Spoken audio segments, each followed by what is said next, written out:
Buenas noches. Agradezco poder explicar mi Dharma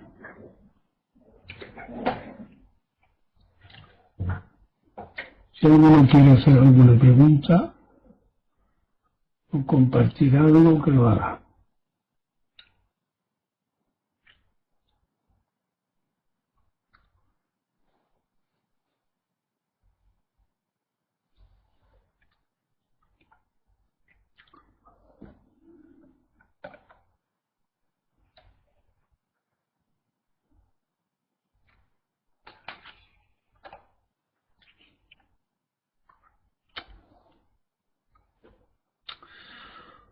En la sesión se realiza la paz y la libertad del cuerpo, mente, espíritu, cosmos. Es decir, la realidad una, unificada, fusionada de todos los seres a la vez. Y por momentos. Ocurre con más facilidad de la que podemos hablar de ello. Para algunos esto tiene que ser incomprensible. Para otros es intuido. Pero lo que no hay duda es de que todos los seres, todos los vientos, todos los mares, todos los árboles, todos los animales, todo lo que está vivo ocurre a la vez y entre sí son independientes, nada sobra, todo sostiene a todo.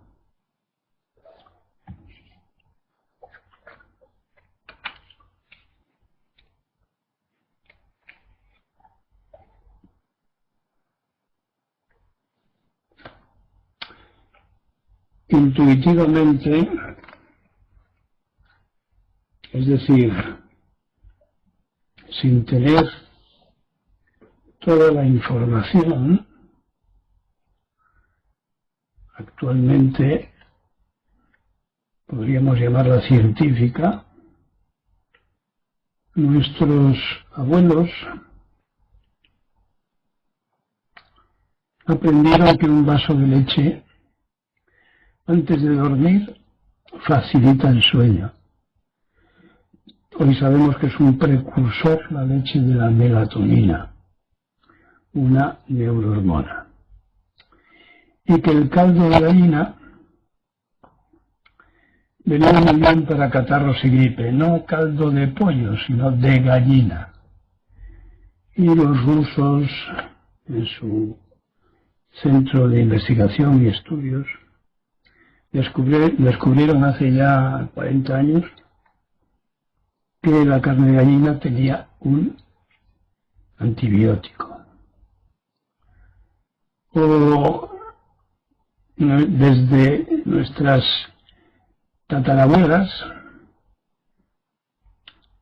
saben que la miel o el limón son importantes para la salud. En Inglaterra había, en los contratos matrimoniales, se explicaba que la mujer había sido criada al menos con un limón al mes, lo cual era una garantía de salud. O que Felipe II mandaba llevar queso picón, queso azul, desde las montañas de Cantabria, de Asturias, y se extendía los hongos de Penicillium notatum, la penicilina, en sus úlceras de la piel y así sucesivamente.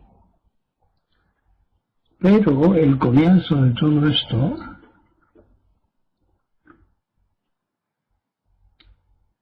intuitivamente lo percibieron los animales y de ellos se ha ido copiando en África. Son muchas las tribus que utilizan los mismos medicamentos, las mismas plantas, para las mismas enfermedades que los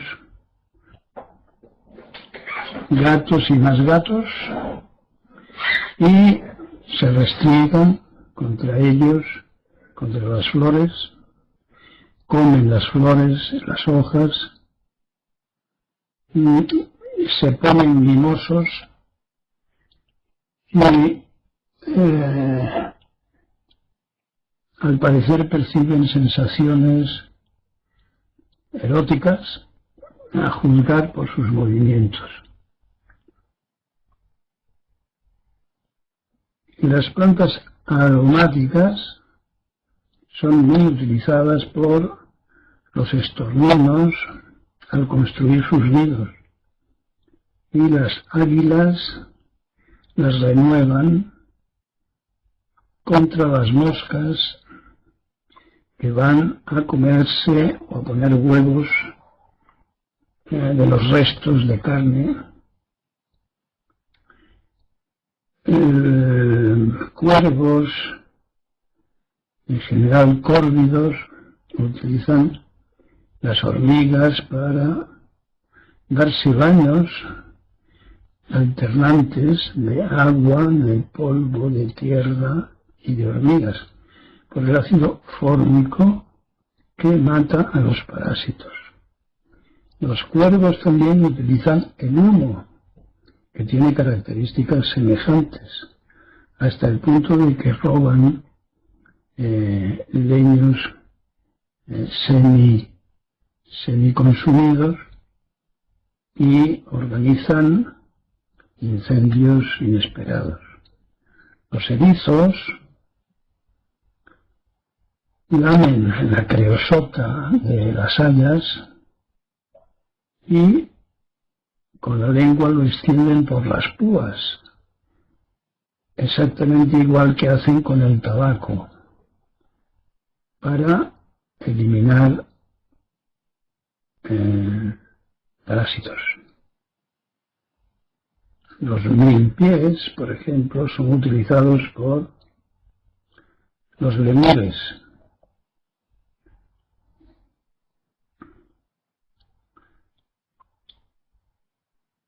Tienen cianuro y los lemures lo lamen, mordisquean al cienpiés o al milpiés sin hacerle daño, el cual segrega un producto rico en cianuro, y esto es lo que extienden por sus piel, por sus pelos. Es conocida el uso de la arcilla como neutralizante de venenos en monos, en jabalíes, en loros, o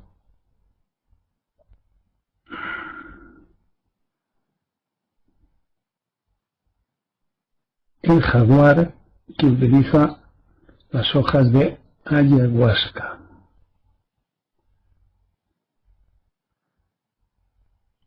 Y los renos, por ejemplo, buscan con gusto entre la nieve a la seta Amanita muscaria venenosa, pero también alucinógena. Como veis, estamos emparentados también con respecto a esto.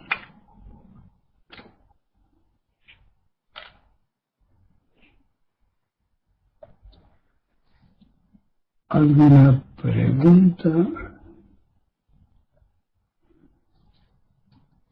o comentario? Bueno, Ya que os habéis calentado las orejas un poco, pues vamos a dedicar un rato al tema de los valores. Hay incompatibilidades del budismo zen con la política, las religiones, las filosofías, psicologías y otras disciplinas que manejan conceptos y valores o abstracciones más o menos rígidas, supersticiones, etc. Precisamente forma parte del camino del Zen descubrir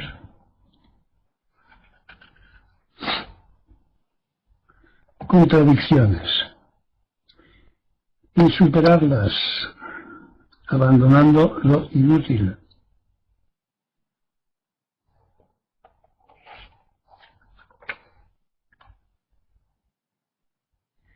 O armonizándolas si es posible.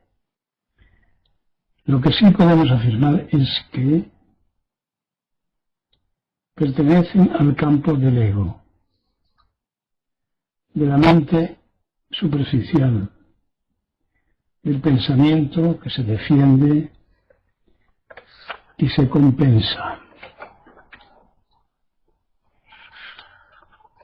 Voy a poner algunos ejemplos de valores. Muchas veces se habla de valores y rara vez se cumplen.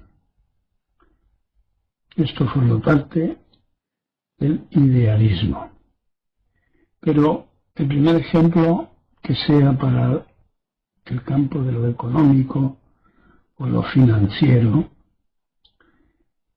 en lo que respecta al enfoque liberal, el liberalismo o el neoliberalismo, que dice promover la libertad de los mercados, la competencia, la oferta y la demanda y la no intervención del Estado. Y pienso yo que son solo teorías, porque ¿cómo compiten los pequeños con los grandes? ¿Cómo competir?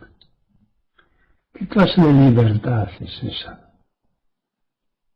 Ahí se puede observar manipulación. Palabras y solo palabras. El ejemplo más flagrante es el de la educación.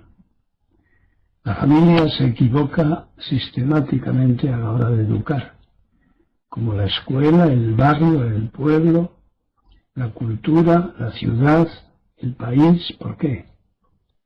Porque se educa por imitación del sistema egocéntrico, es decir, un sistema centrado en el ego y los beneficios.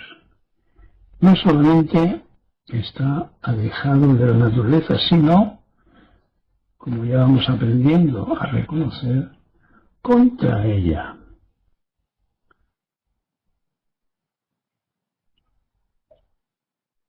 No solo no a favor de nuestra propia naturaleza, sino en contra de ella también, o contradictoriamente.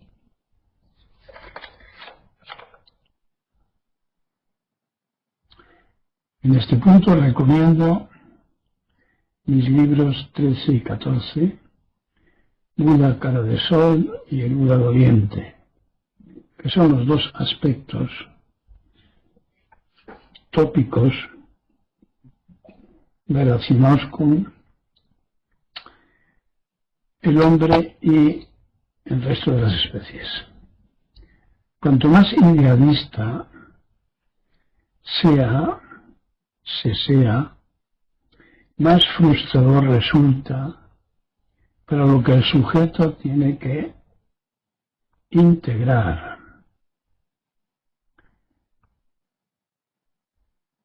el idealismo de los valores, de la bondad, la honestidad, la solidaridad, la fraternidad, la libertad, igualdad, etc., en un mundo de valores contrarios, un mundo de maldades,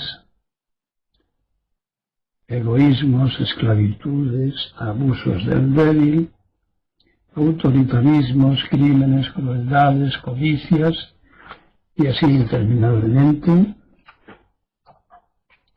con el consiguiente rechazo hacia el propio ego y el conjunto de egos que es el mundo. Os recuerdo que Gandhi decía que viendo cómo la sociedad, cualquier sociedad, trata a los animales, se comprueba su categoría moral, valores morales. Entonces, no había televisión, así que hoy, cuando sigue siendo válido lo que dijo, podemos añadir que esa categoría queda bien reflejada en los contenidos de las televisiones de todo el mundo. Por algo se llaman cadenas de televisión.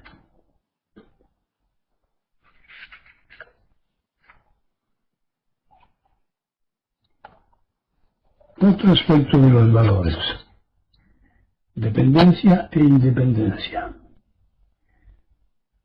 Depender de los sentimientos, los afectos, las aficiones,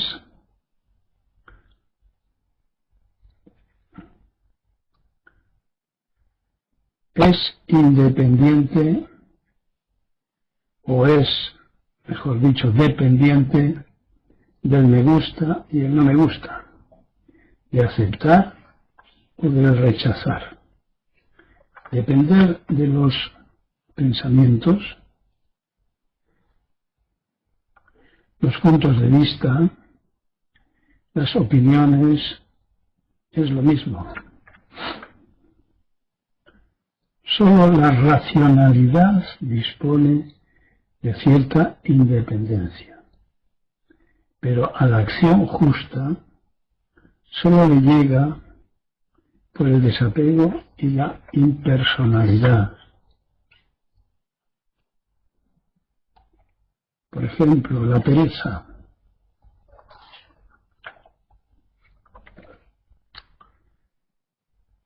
Esa resistencia a practicar, con mayúscula, con lo que no nos gusta de la vida cotidiana, es como los afectos. Una prevalencia de la memoria, es decir, del pasado, que se refuerza cada vez que sucumbimos a ello. Y con respecto a las justificaciones,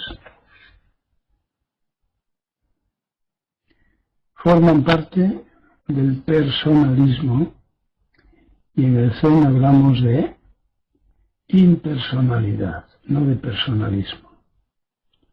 No dar explicaciones, no contar la vida propia, y mucho menos la ajena, que sería murmuración, juicios sin derecho alguno. Y la malevolencia, la moda de ser malos, de comportarse cruelmente, de abusar de los débiles, de destruir con palabras y con hechos. ¿Cuáles serán los motivos que llevan a periodistas y especialmente a colaboradores,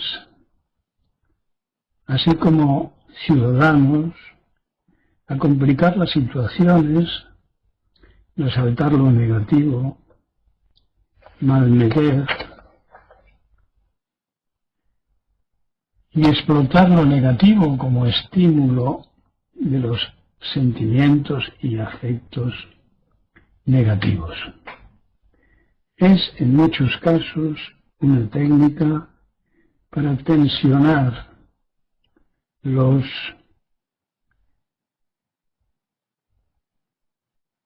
atractivos televisivos, para intoxicar con falsedades. Las causas o motivos de la malevolencia son siempre los de la ignorancia.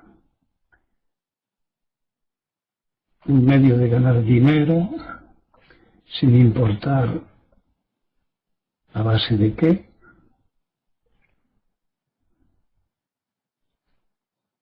Resentimiento, envidia, venganza.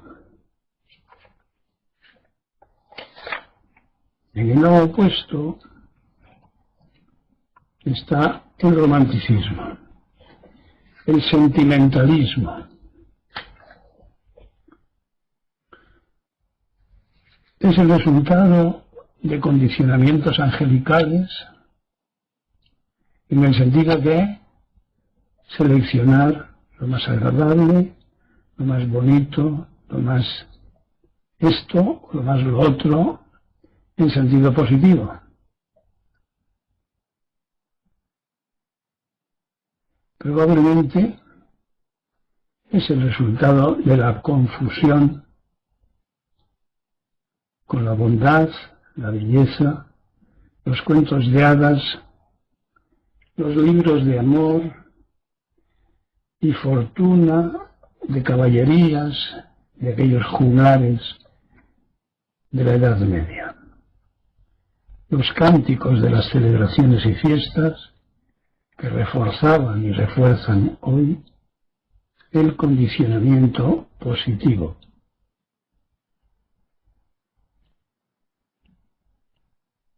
El karma ilusorio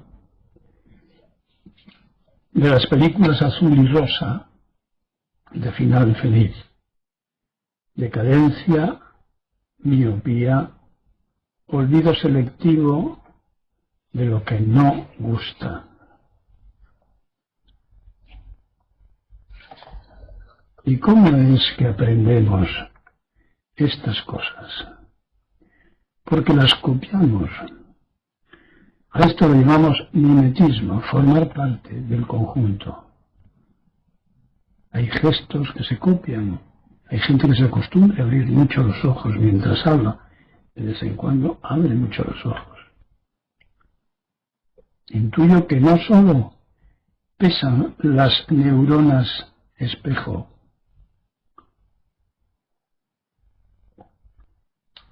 en lo comentado, sino en la transformación de la mente cognitiva. Quiero decir que muchas personas, esta vez en positivo, muchas personas que descubren por conversaciones o lecturas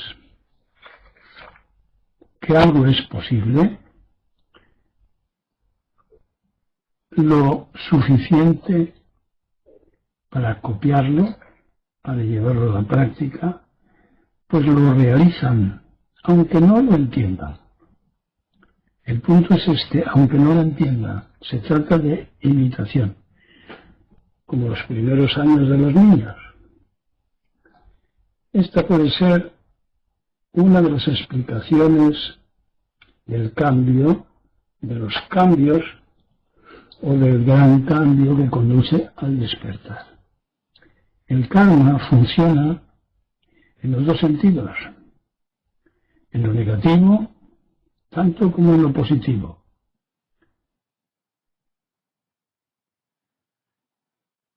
Decir no creo en el karma, como alguna vez se escucha, yo no creo en eso del karma. ¿Es que no se lo han explicado bien o no lo han entendido? Positivo y negativo es aprendizaje. el bien y el mal, se aprende. Hasta la llegada de la ciencia, que ha ido separando el mito de la realidad, la imaginación se alimenta con leyendas, creencias, supersticiones, religiones, etc. ¿Algún comentario? ¿Alguna pregunta? ¿Alguna afirmación?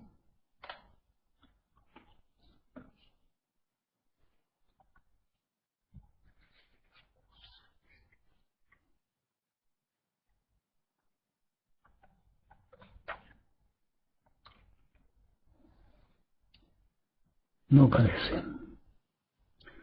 Una vez más, remito a los practicantes al tema del control y de la práctica. En primer lugar, ser conscientes del propio estado de ánimo, ser conscientes de las sensaciones, de las tensiones, y abandonar, aflojar y abandonar, dejar caer. En segundo lugar, crear patrones de orden con lo que es habitual y cotidiano. El zazen concentrado de cosa por vez, una sola cosa de por vez. Si queremos el cambio, hemos de realizarlo con intensidad. Sigue sin haber ninguna pregunta, ni tampoco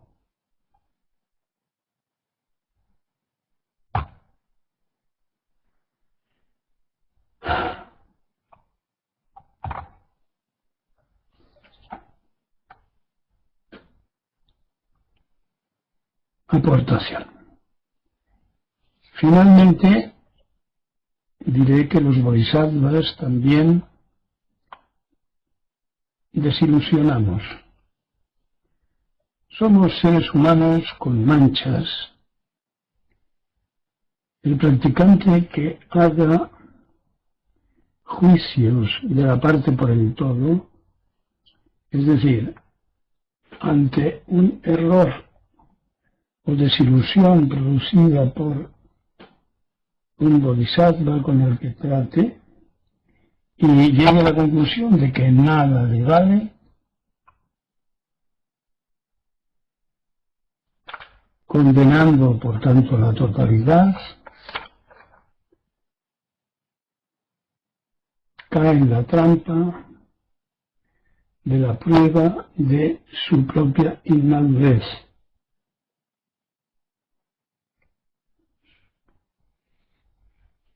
Hay gente que nunca pasa por esta puerta, pero hay gente que no la atraviesa. Y no tengo más que comentar. De manera que espero, sin esperar, ni desesperar, a que participéis, a menos que lo dejéis para mañana, para el próximo viernes.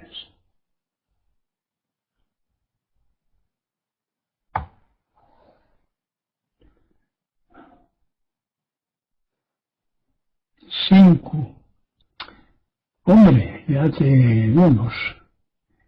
La libertad que puede experimentar el practicante al realizar en un momento un acto devótico y al siguiente poder ser reconocido y sellado, dejado caer, diría, como un globo que se le pincha y se desinfla, para ya estar en el momento siguiente libres de culpas, interpretaciones subjetivas y repetitivas, recursos que antes no existían.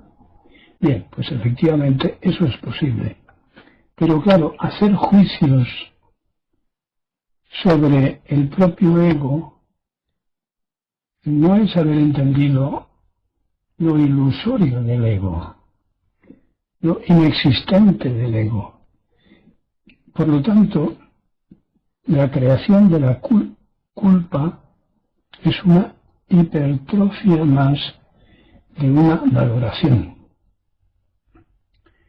No hay culpa por parte del robot. Puede haber trascendencia, pero nunca culpa.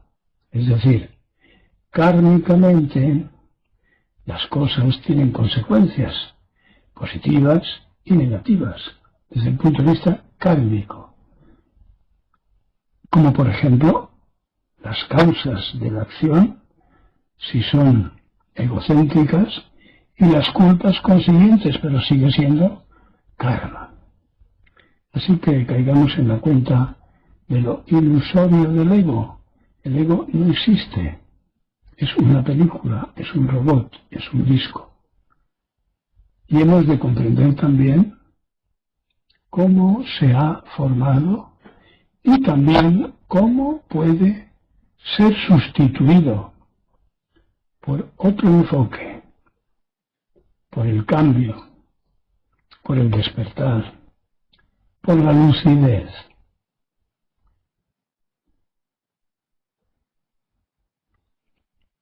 Guillermo dice que leí en un libro tuyo que todas las cosas naturales estaban unidas, no así con las artificiales. ¿Puedes desarrollar un poco el tema? Acabo de hacerlo.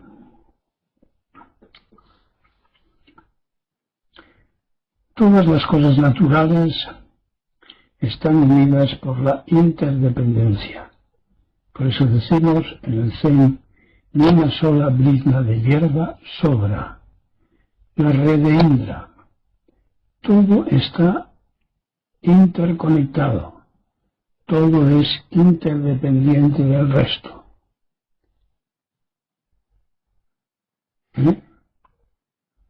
Así que todas las cosas en la naturaleza están unidas. No es que estaban, están. Y no pueden conectarse con las artificiales, que son inexistentes, aunque sus consecuencias sí sean eficaces, como le he dicho a Senku. Es decir, puede haber destrucción, pero no corresponde a la propia naturaleza ni a la naturaleza general de las cosas. Un fuego desencadenado por un rayo y las muertes consiguientes de animales y plantas no puede ser considerado artificial, sino natural, y como natural entra dentro de los acontecimientos propios de la naturaleza. No es juzgable eso. No hay código ninguno que se atreva a juzgarlo, porque no lo alcanza con palabras.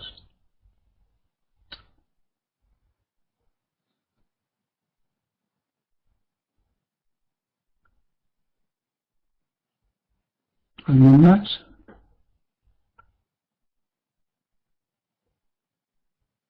¿Hay algo que no hayáis entendido?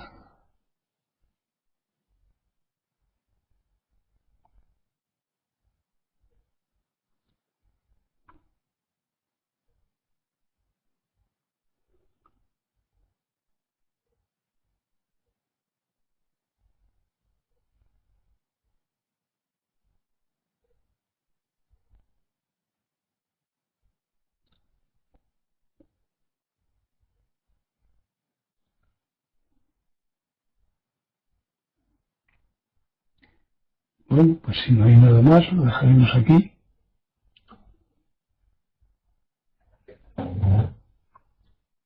Y el próximo viernes comentaréis lo que hayáis estudiado durante la semana.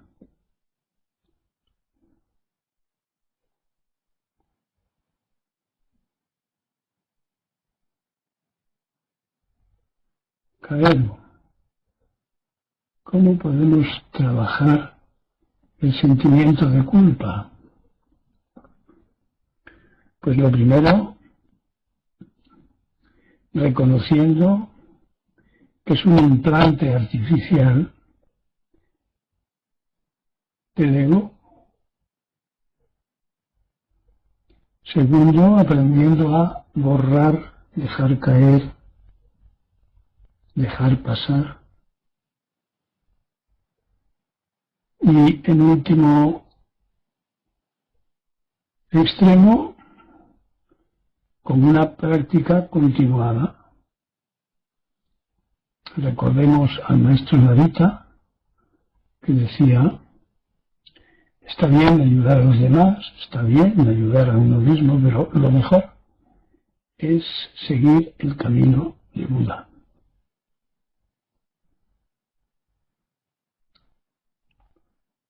Si quieres preguntar algo, hazlo. ¿Algo no has entendido, quizá? Hace algunas charlas comentaste que el camino cambia. ¿Puedes explicarlo? No, el camino no cambia. Me expresé mal si lo dije así. No hay cambio en el camino, hay progreso o retroceso, pero no cambia. Una vez que se pisa el camino, el cambio se produce, se está produciendo, nos demos cuenta o no nos demos cuenta, todo tiene su tiempo. Es decir, a veces es, como dicen los sutras, con conciencia, pero la mayoría de las veces es sin conciencia. De ahí la frase que utilizamos diciendo vivir para el zen, es decir, vivir para la práctica es vivir. En el momento en que vivimos para ideas, pensamientos, etcétera, volvemos a la otra orilla. Y Benito dice, ¿cómo podemos trabajar el sentimiento del miedo?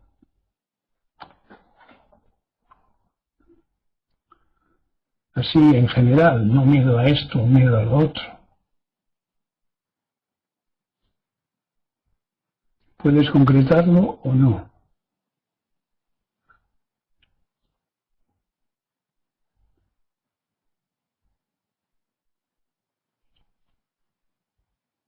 Hay miedos concretos que llamamos fobias, con acompañamiento de síntomas, de sintomatología vegetativo, nerviosa, que todos son aprendidos, todos son aprendidos de pequeños, viendo a un hermano o una hermana asustarse por algo, quejarse, gritar, y repetimos. Es decir, aprendizaje, neuronas espejo, imitación y todo eso. Ahora, el sentimiento general de miedo es miedo a la vida y a la muerte. Y solamente es abordable desde el desapego. Y por mucho que pensemos, no vamos a desmontar ese personaje que ha aprendido a temer la vida y la muerte. Observa que no separo la vida de la muerte. La vida y la muerte son la misma cosa. Nos estamos muriendo desde que nacemos. Crecer es vivir y morir, o vivir entre comillas. Vivir para el ego o no vivir para el ego, sino vivir para la propia naturaleza.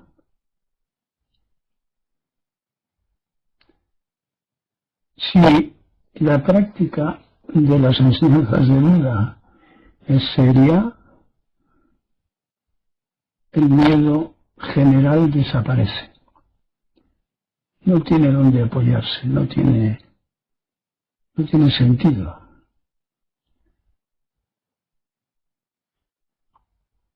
No tiene significado.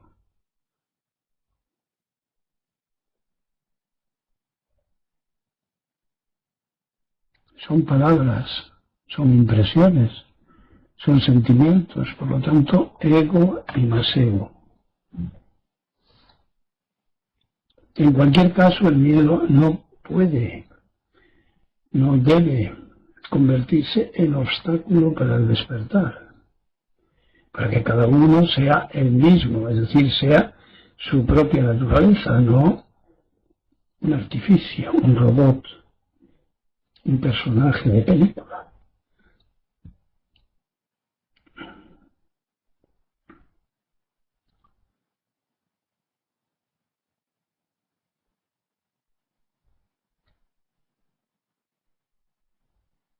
¿Algo más?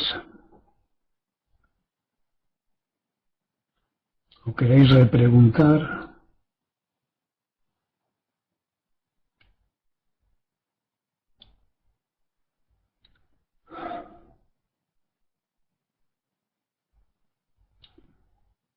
Si uno dice, ¿por qué los maestros son siempre, lo dudo que sea siempre, hacen referencia a lo real si en algunos niveles de zazen estos límites también desaparecen? A ver si lo he entendido. ¿Por qué los maestros del Zen hacen referencia a lo real si en algunos niveles del zazen estos límites también desaparecen? Pues precisamente por eso, cuando no desaparecen hacen referencias a lo real, es decir, se están dirigiendo a los principiantes. Cuando hacen comentarios de lo que está alrededor. Utilizan ejemplos de lo próximo, de lo que se ve, se huele, se toca. Tengamos en cuenta que hay algo que se llaman Hoden, los medios hábiles de qué? De ayuda para el despertar, hacia el despertar, hacia la práctica. Y que cada vez es menos indispensable hablar de la práctica. Lo que quiere decir que el nivel de práctica ha subido, que la conciencia ha profundizado. Entonces ya hay autonomía en el pensamiento, en la familiaridad, en la comprensión, etc. Y Jorge dice, si el miedo es producto de tener certezas. Con incertidumbre no hay miedo. Con incertidumbre. La incertidumbre no es un estado de incertidumbre total, alterna con la creencia, con la certeza. Insisto en que solamente el desapego propio de la práctica, no de ningún ejercicio de voluntad ni de negación, solo la práctica es la realizadora del desapego.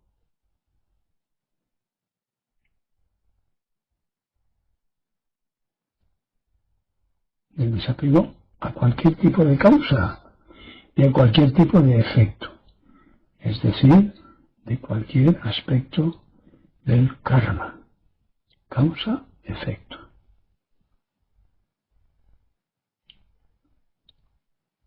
¿Algo más?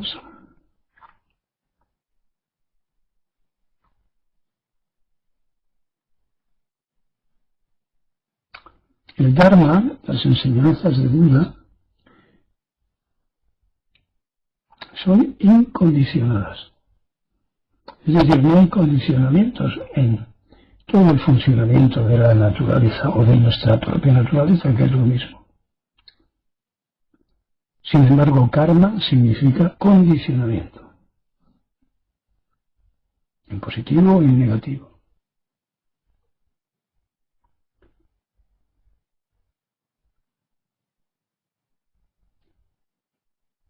¿No hay más?